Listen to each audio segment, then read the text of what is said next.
Hi everyone, hope you're doing well from whatever you're watching this channel, depending on your time zone.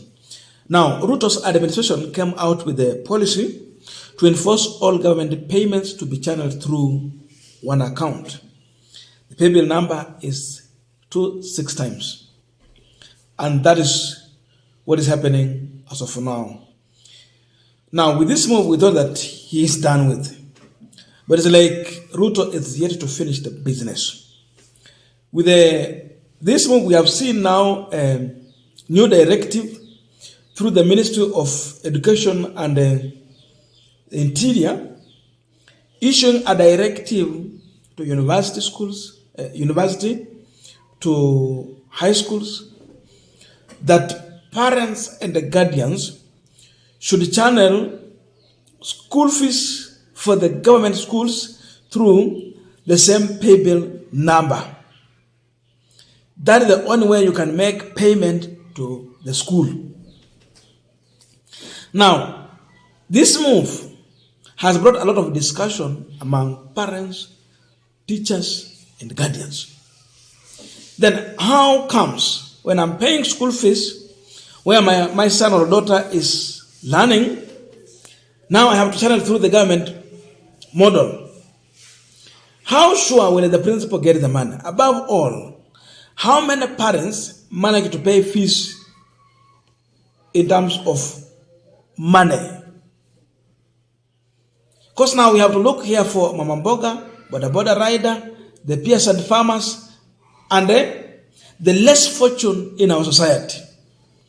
Because if you go to the most of day schools and some boarding schools, this is where the poor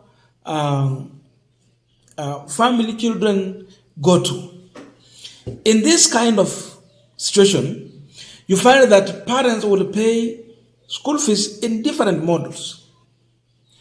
We have some who cannot even afford to have money. They will bring maize to the school. At one point, I saw my mom taking school fees in terms of maize for my elder brother. Mimi niliona siku ingine.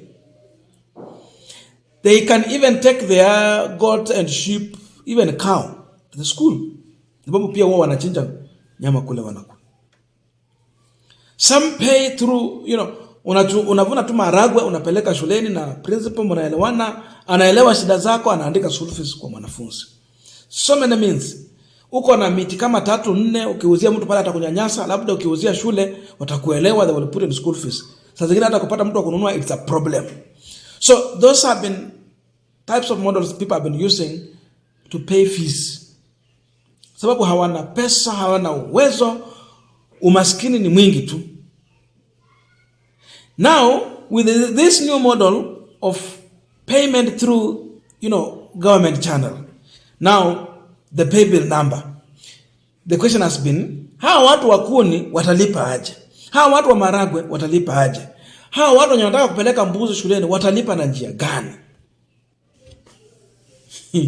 Na mwingine tu ameamua aende, labda ameuliza kwa shule awafanyie kazi pale, alafu aandike mwanafunzi.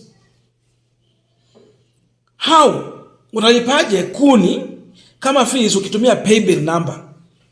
It's a very contentious question. And we thank God the comedians and the musicians are using their platform to send a message to the government whenever they get it wrong.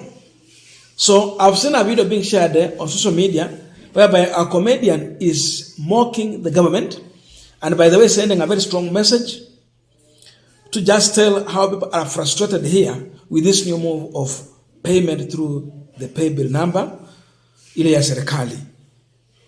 And this is part of our discussion here.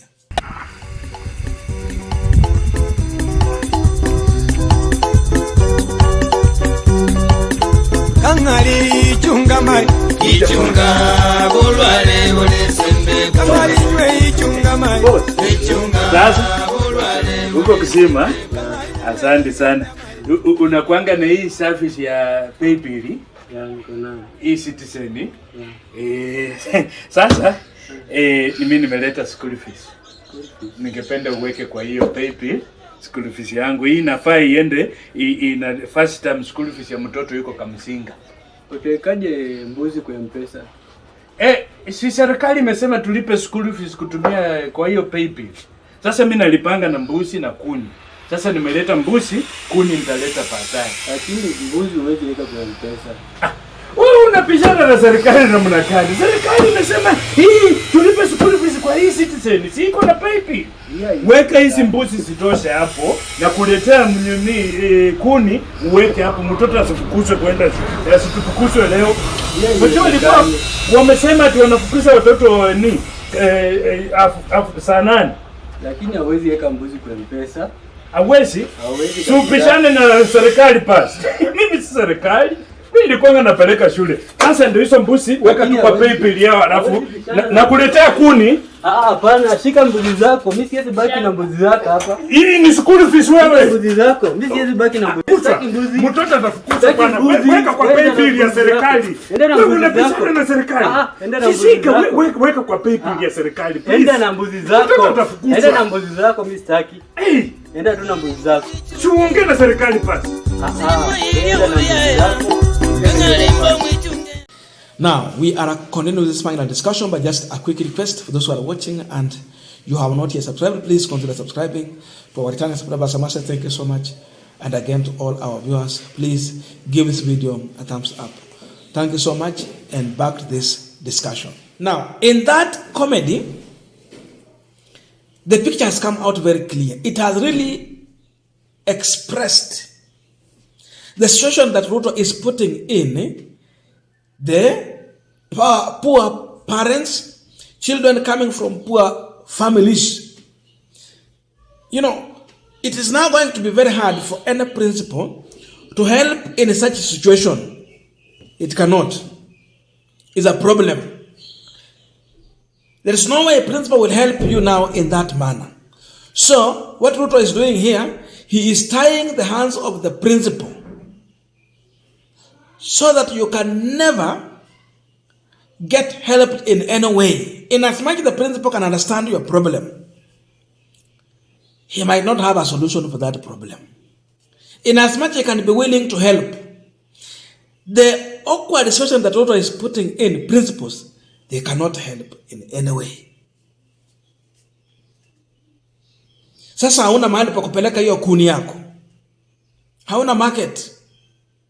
Na wanasema pay bill number. We know the cases in the court and we are waiting for the final ruling. But the issue is that if the ruling will be in the favor of this regime, what will you do as a parent? Sasa tunaongea na wale wazazi ambao wako pale chini kabisa, kazi yao tu ni kidogo, it is hand to mouth.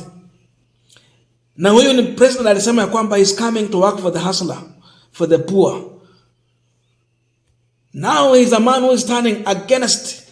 It's like he don't understand how poor people pay school fees. He don't understand the background of children coming from poor families.